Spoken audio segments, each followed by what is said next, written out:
Hey everybody, this is Richard Whalen, owner and broker of the Imagination Brokerage. I'm absolutely thrilled to have my Ohio business partner, Dulce Garcia, back with us, along with our general contractor, Michael Farrington, who's going to be sharing some of his insights on what it was like working on our second big project together. We're going to debrief on it, share some of the crazy stories along the way, because I'll tell you, we thought the first one was kind of crazy, and this second project has been absolutely bonkers. So, let's really break it down. So thanks so much for joining me, guys. Thank you. Thank you. First thing I wanted to do was just, introduce Mike to the audience. Dulce's been on here a couple times at this point. And so, Mike, why don't you introduce yourself? Kind of tell us a little bit about your background. Hi, my name is Michael Farrington. I am a contractor and an investor. My background is in construction. Mm-hmm. I used to be a union laborer, and then I moved to Ohio, and I recently got into building Mm-hmm. and working with you guys, rehabbing and flipping houses, Yeah. and building a portfolio. So it's Awesome. cool. Yeah. No, it's been an absolute pleasure working with you. And, the quality of the work speaks for itself. So, we're just really, really excited, really glad that we had this opportunity. And, honestly, hope that we can keep doing this for many, many years to come. Yes, definitely. Thank you. All right. So, Mike, let's start with you. Tell me where you grew up. Tell me a little bit about where you grew up, how you were educated, and, what brought you to Cleveland. Well, I grew up in New York. I went to school originally for architecture, so I'm a draftsman, but I moved on to construction. I was a union laborer, and I got my reps doing that, learning construction, seeing things on a larger scale, working on larger projects, and just moving on and learning as much as I could. Mm-hmm, mm-hmm, mm-hmm. And then did you always know that you wanted to flip houses, or when did that start? Yes, I always knew that I wanted to do real estate. I always knew I wanted to be an investor. The reason why I went to school for architecture was originally because I thought that would be the beginning of learning how to invest, but it really wasn't. It really wasn't. It was something different. So I hear that a lot about architecture school. I mean, I have some good friends that are architects. Yeah. But I'll tell you, I also know a lot of people that got the degree in architecture and then ended up skipping out to do something else because they find out that the actual career of being an architect, as one of my friends put it, you don't actually really make money until you start having gray hair and start, talking to people who, actually own stuff and actually do things. Because otherwise you're drawing a bunch of pretty pictures and stuff, but at the end of the day, someone needs to pay you tens of thousands, even millions of dollars for that pretty picture you drew. Yeah. That just doesn't come that easily. No, you're sitting at a table, crunching numbers, you're plotting line weight, like you said, drawing pretty pictures, right? Yeah. Right now we do it on computer, but when I was learning, we were drafting it by hand. Sure, yeah. So I am a person that can't sit down like that structured. Right. I like to be mobile and use my hands and stuff in different ways and create. So a little bit more than halfway into it, I realized that this might not be right. No, I got you. And for sure, it it comes through in the quality of your work. Just to kind of compliment you for a second here, just the fact that you're coming at it from a deeper place. You know what I mean? You actually understand. Because there's so many people. So as Dulce and I complain about all the time, there's no standards for general contractors in Cleveland. There's no exam, the licensing process. It's not like in California where, you have to be fully licensed, fully bonded. There's a very active board kind of regulating everything. Yeah. So if someone's a really bad contractor here, they really can't stay in business for very long. No. Obviously, a lot still do stay in business somehow, right? Yeah. But I'm just saying it's whereas I hear about in Ohio, the number of contractors who just took 10 grand and ran off, which happened to me actually on my first deal in Ohio. A contractor took 10 grand, demoed my kitchen and ran off. I had a sub do that with me. Yeah. I sub out some work here. Here's some money, and next thing you know, he's not answering a phone call. You got to figure it out. Exactly. So, I mean, the hardest thing about this game is meeting the right people. You get into it and you have to just start, just trying people out, just like trying, okay, well, let's try this, let's try that. Oh, this person had a good experience with, so-and-so. Cool, I'll try that person out, and we kind of compare notes afterwards. Like one of the reasons why I tend to be very generous with my relationships is because I hope that other people are then generous with mine, and then we can compare notes afterwards. Be like, oh, you worked with Mike on this project. Was he good? Yeah. Did he did he show up on time? Did he do everything Word right? And all that, and they're like, yeah, he was great. He was awesome. All right, cool. Yeah, I'm gonna keep using him. That sort of thing. It all ends up becoming, because there's plenty to go around. Yeah. Right. Like I don't believe in trying to hold on, especially since at the end of the day I don't do so much investing that I can keep Mike employed all day, every day, year round. Correct. And so I want to share Mike with other potential investors and other people who want to be active in Cleveland, because the more successful you are, the more successful we can be together. Yeah. Exactly. All right, fantastic. And so Dulce, how did you first meet Mike? And kind of walk me through that process of, because like I'm sure you had your share of ups and downs with terrible contractors, good contractors, etc. How did you come across Mike and start kind of thinking like, oh my gosh, like this guy's like good to work with? Absolutely. So I first met Mike at a warehouse. I was looking for flooring and I saw him. He was a regular customer, but I overheard him speaking to one of the sales reps that he was an investor and a contractor. Oh, yeah. Yeah. So that lit up a light within me. Wait a minute, you're a contractor. I'm an investor. Let me talk to him. Awesome. Yeah. And see if he can give me a bid for one of the projects that I was working on. I was under contract for 715 and I needed another contractor. Mm-hmm. So that's how we met. We met at a warehouse. And I So wanted to you hear just your met story. you just met a man. couple years ago. You just met a couple years ago. No, Yeah. we met like 2 years ago, right? Yeah. Yes. Okay. Yeah. 2 All right. years ago. Yeah. But it wasn't until, I believe, 6 months later, because we have met, that we started working on a couple projects after that. Yeah. And he was on time. Yeah. He was under budget. Sure. Yeah. And he was very good at what he does. Good. So very productive. I was way under budget. I was super green. And I just wanted to work and Sure.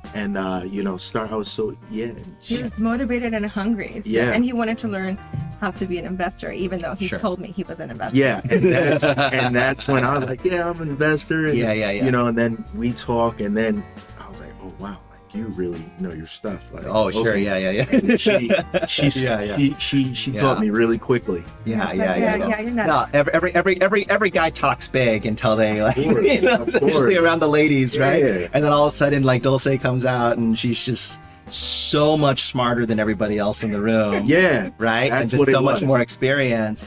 And so, I I didn't know. She was covered in paint when I met her, and she's looking for flooring. I'm like, I'm looking at this pretty lady. Let me talk. Yeah, I'm He a was so big scared when I contractor. took him to Project Oh, 715. I I don't know if he's ever done any kind of work, and Yeah. and it's like, hey, let's go to the project. I Right, need a bid, Sure. and we look at the project, and you could see the fear in his eyes. Just like, we're going in there. I'm like, Yeah. Look what the opportunity here. You can Sure. see what we can build. Yeah. Opportunity. I was, man, we needed a hazmat store. I had a flash. I'm like, are you sure you know who owns this? Like, like we're walking in there. I'm like, this is somebody. Like, wow. Sure. Usually There we was have no the door. pictures. I feel like at this point we've sent Dulce to a lot of really dangerous places. Oh yeah. And 1000%. yeah, and I would always say like, hey, like, do you feel comfortable going and touring this house in this neighborhood? And she's, don't worry, I got Mike with me. No fear. No fear. Yeah. So I'm glad you guys can't tell at home, but like Mike's a big guy. He's a super tall dude. Like I have to be like up on like a little kid toddler chair just to like sit up like eye to eye with him. And so I feel safer knowing that Dulce, has Mike to help keep her safe out there. Contractor / bodyguard. I felt unsafe by how calm she was because of the area. I was like, something's not right. Like she has a great heart. She's a great person. Yeah. She means well. So, entering into the situation, all she wants to do is create and build and make nice things. Yeah. And so I understand where she comes from, the heart and the love. Right. And what she loves, what she does, she loves people. Yeah. That's another thing that, stood out to me when I met her. Yeah. How kind, how genuine of a person Sure. that they are. And it's very refreshing to meet somebody in this world that is like that. Yeah. And especially in this industry. Yes. Right. And especially in the areas that we're investing in, which Yes. are, really rundown areas. And it draws a certain type of real estate investor. Yeah. When we hear the term slumlords, Yeah. Yes. right?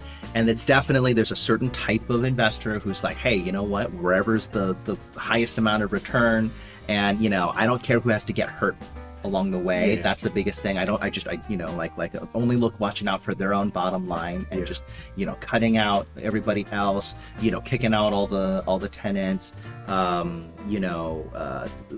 refusing to pay all their contractors and welching on deals and all that stuff like that. I mean, there's definitely a certain personality that can be drawn to this product category, and I feel so lucky to be doing it with a couple people who, we all genuinely want to improve this neighborhood. Yeah. We all genuinely want to provide affordable housing to people that need it.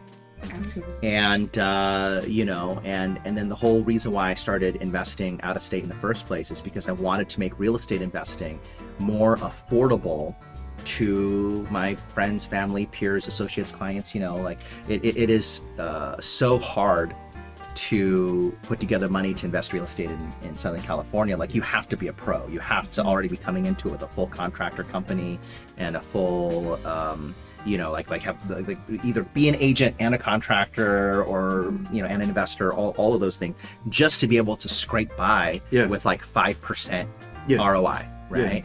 And as opposed to going out of state to a place where the median home value is just over $100,000. I realized, this is going to be perfect for my millennial friends that feel like they've been saving money forever and can't afford a house. And, they want to get into the real estate game. They want to learn about it. They want to have their name on the deed of a property and really feel like they own something.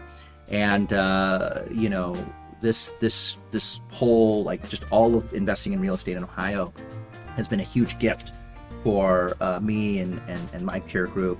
And again, we're trying to do it in the right way. We don't want to just jack up the property values and destroy the character of the neighborhoods and things like that. We're really trying to get in there and really productively help and make things better.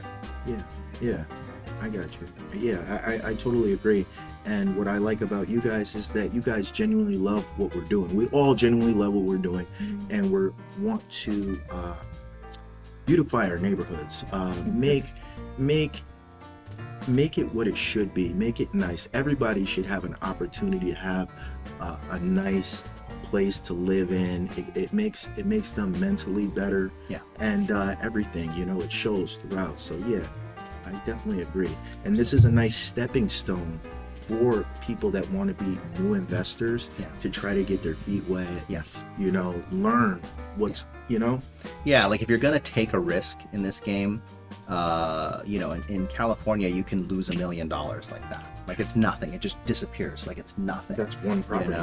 And in Ohio, one of our properties that we just renovated cost us $35,000, all cash. We bought the whole thing for $35,000. Right. So it definitely, it's like deep down, as I know, worst case scenario, The car. we lose the value of a car. It's like accidentally crashing your first car or something.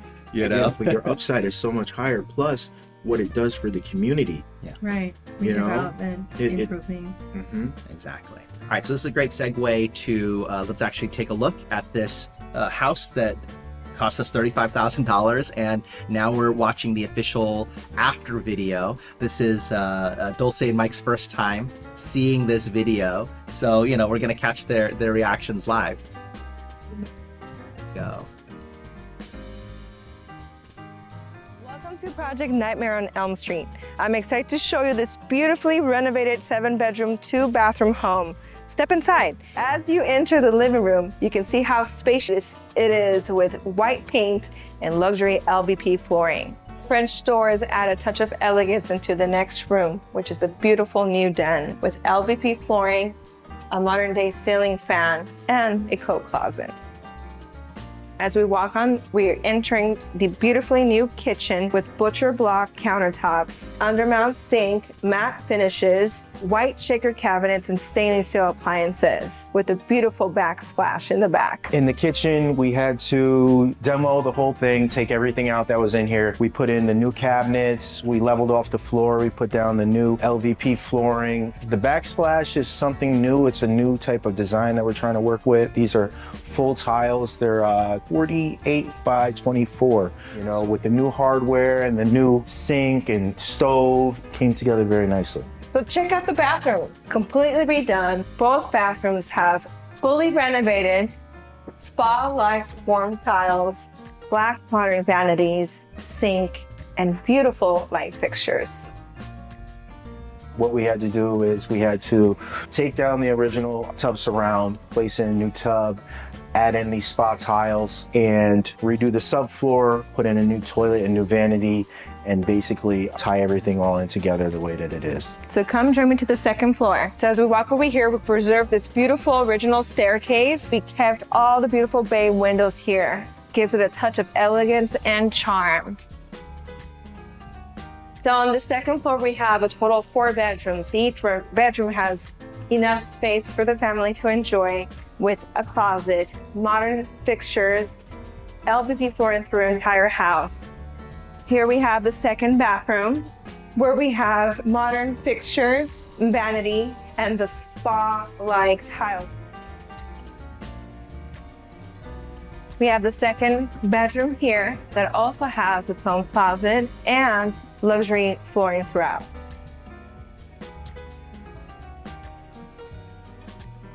As we enter the third bedroom, we continue the LVP flooring throughout and nice bright windows to line up the room.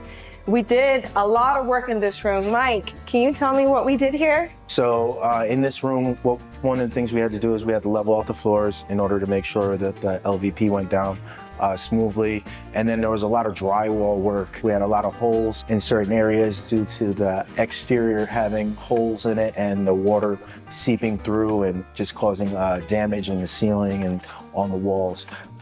We could also talk about this wall over here where we thought we had a leak, and we must have drilled 21 holes in it to figure out that we did not have a drip. It was just the sound of the water going through the plumbing.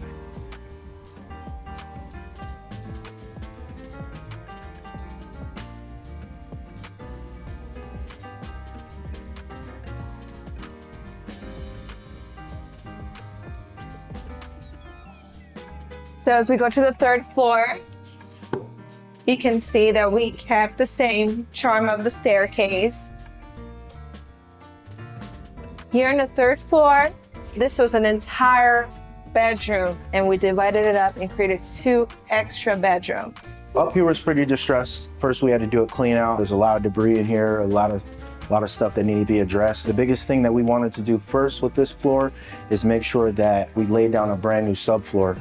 So I laid down a brand new subfloor in order to level everything off and make it even, and then we put down the LVP flooring. We patched up all the holes that were necessary and fixed the electrical. I also installed 2 walls in order to divide the rooms between each other because it was just one large open space. So when we did that, we made this wall right here and made this wall right here, and then had to obviously run the electrical and divide everything out so that the lights will work and you know, just get it the way that it's supposed to be. So we're now in the basement that has been completely remodeled with waterproofing the floors and the walls, a brand new furnace, and lots of space for storage.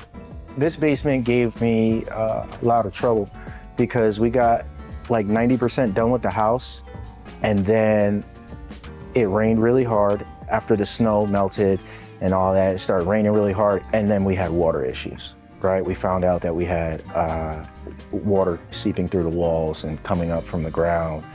So we had to stop what we were doing. I had to grind out every mortar joint and redo tuck point, you know, down here. And then I had to skim coat the walls, parge the walls, and then do a waterproofing on the wall on top of that in order to make sure that this was completely waterproof. Previous furnace we had to remove, and we had to install this furnace right here. This is about 120,000 BTUs. But the previous furnace, when we first came in here, we would turn it on and it would like have like a backfire and shoot fire out this side. And that was a no-no. That was a big hazard. So now we're outside on Project Nightmare on Elm Street, where you can see we put a beautiful new white vinyl siding throughout the entire house. We fixed and repaired the existing windows, and we fixed the porch as well. From the outside, obviously we had some structural issues that we had to worry about, which would be the tuck point and some water that was seeping in. So over there, we poured some concrete and we did tuck point all around the outer perimeter of the house. We sloped it away. There was a drain over there that wasn't operating. So what we did is we diverted the water away from the house. We fixed up the porch a little bit, laid a floor down on that. Right now, what we're currently There also was a garage here. It was too far gone to fix. We knocked the garage down, and then we chopped it up in small pieces and threw it in a dumpster, and we removed the debris. We have this nice pad right here that we're gonna add a little bit more extension to the driveway. I just wanna say that Dulce was the main person in putting this together and helping me put this together. We had 100 arguments about what was gonna go on. It was just us putting this together. We were in here 7 days a week for I don't know how many 6 months. Just working. It just shows what two people can do when they put their minds to something and they're determined. I appreciate you for that, and thank you for that. Thank you, high five, good Throughout job. everything, you did a great job. I'm Dulce Lopez, your community redeveloper for Cleveland and East Cleveland. And I'm Michael Farrington from Faith Property Restoration, your community developer and contractor. And that's a wrap for Nightmare on Elm Street. You know, one of the things that I kind of keep confronting whenever I'm explaining our projects to people is the fact that our numbers, essentially, they sound so good, they sound fake. Yeah. Right? Like people are like, what do you mean you spent $35,000 on a house that now is going to make between $1,500 to $1,800 a month in rent? Like, how does that work? What does that even mean? Like, the numbers are so good, they sound impossible.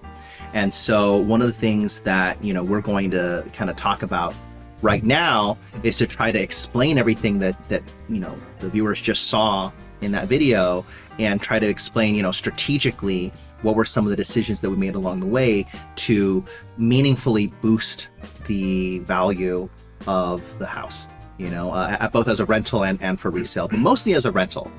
So Dulce, why don't you walk us through, like, first of all, what did the bedroom count start out at, and what is it now? And basically walk us through, like, how you created that. So the bedroom count when we started the project was 4 bedrooms. And once we analyzed the floor plan of the property and we saw what potential added value we can include or we can add on, or how many bedrooms we can add on, then we were able to analyze, okay, so if we increase 2 to 3 bedrooms, then we can increase the rents from $1,500 to possibly $2,300. Yeah. Depending on the size of the bedroom, because we are voucher based, and voucher based are based on bedroom size. Right. So the more bedrooms you have in a property, the higher the rents you receive. Mm-hmm. Yeah. So one of the key kind of distinguishing factors of this sector of real estate, anybody who's experienced in Section 8 affordable housing will be able to relate to this. It basically, the amount of rent that the government is willing to subsidize depends on just like a number of kind of factors of the house that predominantly have to do with like, hey, how many people can we safely and comfortably fit into this house? It really kind of is as simple as that, right? Yes. Like obviously there's a bunch of like minimum thresholds. So the house has to be very livable, has to be very safe, has to be well insulated, has to have, proper heating and water, like all the usual stuff that a house needs to have. And then also then just like surely just through bedroom count, how big of a family can comfortably fit into this house. And so one of the things the key thing that we look for whenever we're looking at properties, and Dulce just is an absolute wizard with this stuff, is she likes to figure out, okay, strategically, what are the essentially the one of the most efficient ways, the fastest and least expensive ways to add the bedroom count. Okay, so why don't we talk through, so for Elm specifically, what were some of the things you guys did to add bedroom count? So the first thing that we do is we look at the floor plan of the property to see if there's an opportunity to add a bedroom. So once we analyze the property, we see if there's at least minimum 10 by 10 space that we can enclose, either add a door, a wall, and a closet to consider it a bedroom. And it also needs to have a regress window. Right. Yep. Egress. Yeah. A big enough window that people can escape out of in case of an emergency. Emergency. And then once we looked at this property, we saw that there was a den, and it was a pretty huge space, and we decided to make it into a bedroom. We added a closet, added beautiful French doors, and a second door. And then went to the third floor, and the attic was completely unfinished.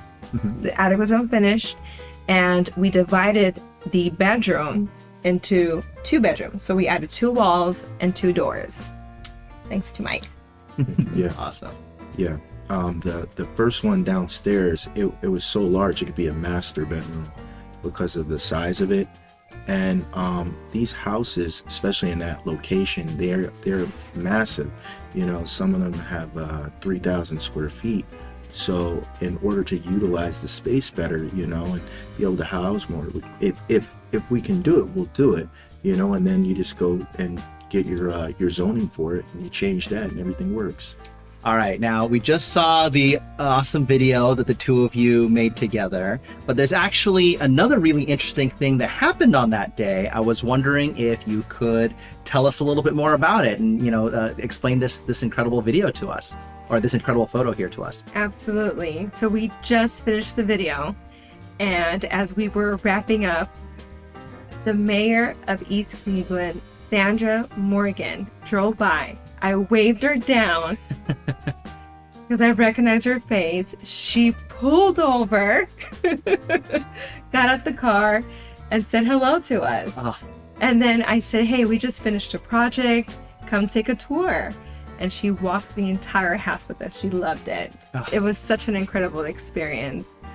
Yeah, definitely. To have the mayor come through and, basically say that she was 100% behind your project and she liked what we were doing to the community, and she wanted to be involved and wanted to stay more. Please let me know what else how can we help and what's going on, we could work together.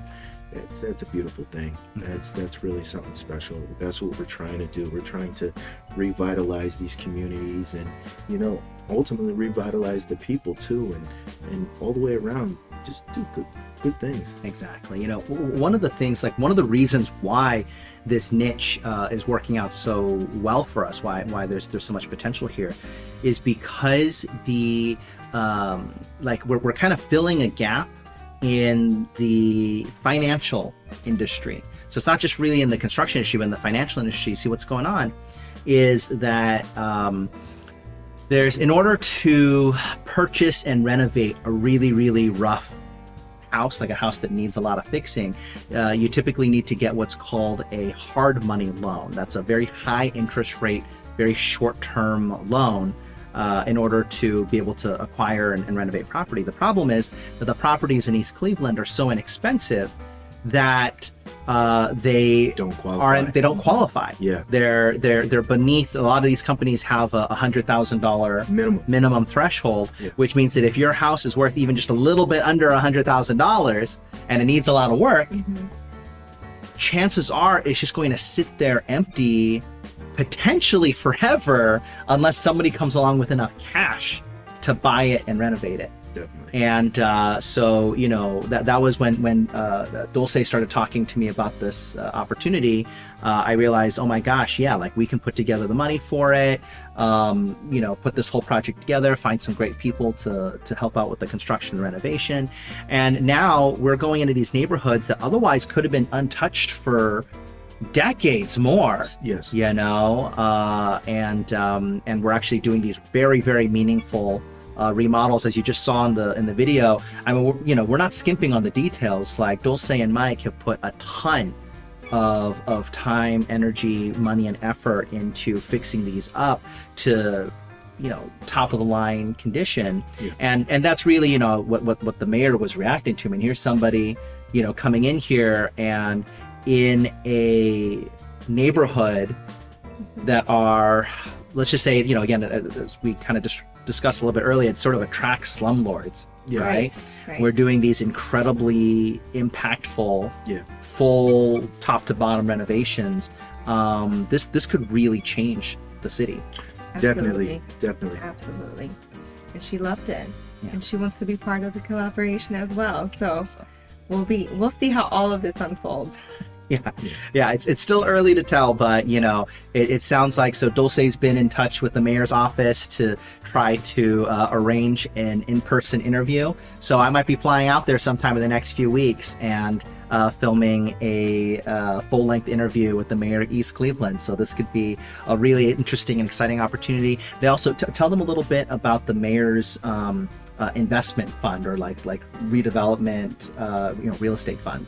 So from what I understood, the mayor has funds since 2017 that needs to be used, which is government grant money, to rehabilitate a lot of properties in East Cleveland, especially used for first-time home buyers and other developments as well, commercial, trying to bring in business into East Cleveland and not gentrify, but revitalize the community. And that's what our intentions are, and that is what the mayor's also intentions are. So we hope we can collaborate with her and with everyone else who wishes to contribute in revitalizing East Cleveland. A lot of this sort of begs a kind of a follow-up question, which is East Cleveland too rough, right? I get sometimes some objections about investing into like the really, really worst neighborhoods because, oh, you know, like those properties can, you know, get worn out a lot faster, or it's too expensive, or it's too dangerous, or all that. You know, what would be your response to people who might be concerned about investing in a low-income area?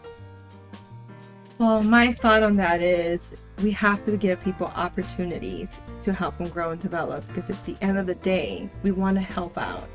We don't want to displace them. So if we can bring them resources to help them in every possible way, whether it's, you know, from food to housing to mental health, if there's a way we can help, then, and that's what the community needs. They need resources, and in these areas they lack those resources. So if they don't have those resources available, then it's going to be depleted, it's going to be run down. So it's just bringing awareness. Hey, these people need help, and how can we bring that help to them? And it has to go a step further too. They're going to want the help as well, you know, so it goes both ways. Sure. And a lot of the people in the community has always been open to receiving help. So that's where I see things. Sure. And everybody, you know, there's problems going to be everywhere. But if you look at the core of things, people are in, you know, they're in, what's the word I'm looking for? Not just disparity. In survival mode. They're in survival mode, and they can't find an outlet or a way to really bring themselves to where they want to be. Sure. Sure. I mean, and one of the things that again I can't emphasize enough is the fact that because of these sort of social and economic forces, it drives the values of these homes really low that make them really easy to acquire, and then the amount of rent you get relative to the cost of the houses is astronomical. I mean, like by California standards, we're talking about generating 3 to 5 times more return on our for rent than we could do here in Southern California. So it's truly a win-win-win, both from the investors win and the owners win, the tenants win. And the government wins too, I mean, like from the government's perspective, they have this long wait list of people that need support, and not enough houses to give to them. And because people like this East Cleveland mayor and a lot of the other leaders in the Cleveland area, they understand that you have to invest in the building blocks of their community, and because it starts with helping a single mom and her kids to have a safe, comfortable place to live, and then those kids grow up to become other leaders of the city that are able to make change. Definitely. Now there are some practical, like immediate tangible problems too. I mean, we're talking a lot about sort of like overall like our philosophy and all that. But like in actual practicality, there are also some additional dangers of theft, some dangers of vandalism, things like that. I was wondering if you could kind of talk a little bit about, maybe what some of your experiences have been, maybe some of the more negative experiences have been, and essentially like, what steps, you guys have taken to try to help to mitigate some of those risks and kind of make the whole process more safe and comfortable for yourselves. Absolutely. So one of the experiences that we had with this property is the previous tenant was reluctant to receive the help that we were giving them, and we gave them plenty of time to move out or to find them another place. But once we went through the eviction process and we finally got to the end point, we're like, hey, we're trying to help you. It's hurting us more than it's hurting you more than it's hurting us. And they moved out. They didn't take anything with them. The next day they broke in to the house, and it turns out they had firearms in there. So because there were bullets everywhere and there was a couple of things. We threw away some guns. Yeah, we gave them to the police. Yeah, we gave them to the police.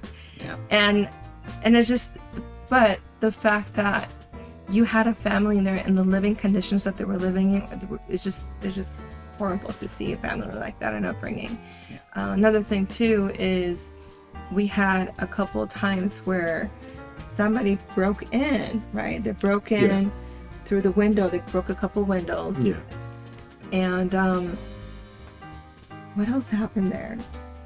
Just we had a little bit of issues of vandalism, Right. And obviously it's probably just hurt feelings, or somebody maybe wanting to see if there's anything good in there that they could get. But so we started having to do research on like wireless, security. So we got security cameras. We talked to the neighbors. We let the neighbors know what's going on. They started looking out for us. We obviously notified the police, and they had a little bit more of a presence. So if we had to call, that they would show up. And all in all, the neighbors were very good. We haven't had any problems with the neighborhood. It was more or less probably individual people that maybe felt some type of way. So therefore, that's basically it. Sure. And again, I want to emphasize, Dulce, every time we acquire a new property, but it's already tenant occupied, they try to make sure that if there are any rental assistance programs, any sort of additional vouchers or things like that the tenant can qualify for. I mean, Dulce goes really, really above and beyond on trying to make sure that, you know, we explore every possible way to be able to keep the existing tenants in the house. And in this case, it's like she did all of that, plus they had about 6 months. 6 months, yeah. To try to decide. They had 6 months to no find rent. someplace else to Right. move their guns. And they weren't paying. I mean, it's not like they were. Yeah, exactly. Yeah. It's not like they were paying, but maybe they had some type of other thought that maybe they thought they could do whatever. We don't know. Yeah. But it's not like you just kick somebody out, Right. and you're cold-hearted, because it's not necessarily the adults that we're more concerned for. It's the children, Sure. or the other people inside the house that you want to be considerate of. Right. You know, and you don't want to make a transition hard or damaging or anything like that. So that's basically it. Sure. Which again, you know, brings us back to this photo here with the mayor, where I feel like our visions really align, our goals for the community of East Cleveland really align, and we're just really, really excited to be part of the solution for an entire city. Yeah. So that city was operating many years ago, probably about 50 years ago, maybe plus, solely off of, or should I say mostly off of, homeowners paying their homeowners insurance. Right. So I mean their taxes. Yeah. So if they are not paying taxes and there's no longer homeowners there, Right. and now the houses are dilapidated, not taking care of them, nobody's paying for them. So now the city loses its income. It really doesn't have how should I say, the economic stability. Right. So therefore, by us being able to bring back the homeowners or bringing quality tenants, it can then, you know, hopefully uplift the community and help revitalize, along with the proper political, you know, affiliations and leadership. Yeah. All right, now let's talk numbers, right? This is information for investors. So all in, so we paid about $35,000 for the house. And about how much did it cost to do the renovation? About $35,000. $35,000. And we are looking at about how much potential rental income? $1,800 a month. $1,800. Right. So again, $70,000 all in. That's buying it all cash, renovating it all cash, and getting $1,800 a month in rent. Our first project we did for it was about $90,000 all in, and it's renting for just over $1,800 a month. Correct. As well. So that already is in the can. That's already happened. Yeah. And now for this next one, we're aiming for about the same, hopefully a little bit more. Yeah. You know, but we're aiming for about the same. And I mean, honestly, this is literally one of the most profitable, like by percentage points, one of the most profitable real estate investments I've ever heard of. And I earnestly am hoping that we can, you know, with videos like this, really blow this project up, because not only is it an unbelievable opportunity for investors, but it's also changing lives in East Cleveland for the better and reshaping an entire community. Honestly, it's on every level, but financially and I guess like morally, just Win-win. an unbelievable win-win, incredible investment opportunity. So if you're interested in learning more about any of this, please, you know, shoot me a direct message, shoot me a comment, give me a call. Happy to explain it all in greater detail and let you guys know how you can potentially invest. Thanks everyone for joining us for this special conversation on our second big project in Cleveland. I just really want to thank Dulce Garcia and Michael Farrington for joining us today. And, you know, if you want to find out more about us and what we're doing, please be sure to follow us, whether you're seeing this on Facebook, Instagram, YouTube. You know, we're everywhere right now. And of course, you can visit me at www.imaginationbroker.com. Thanks so much. Catch you again soon. Thank you. See you soon. Thank you. Thank you.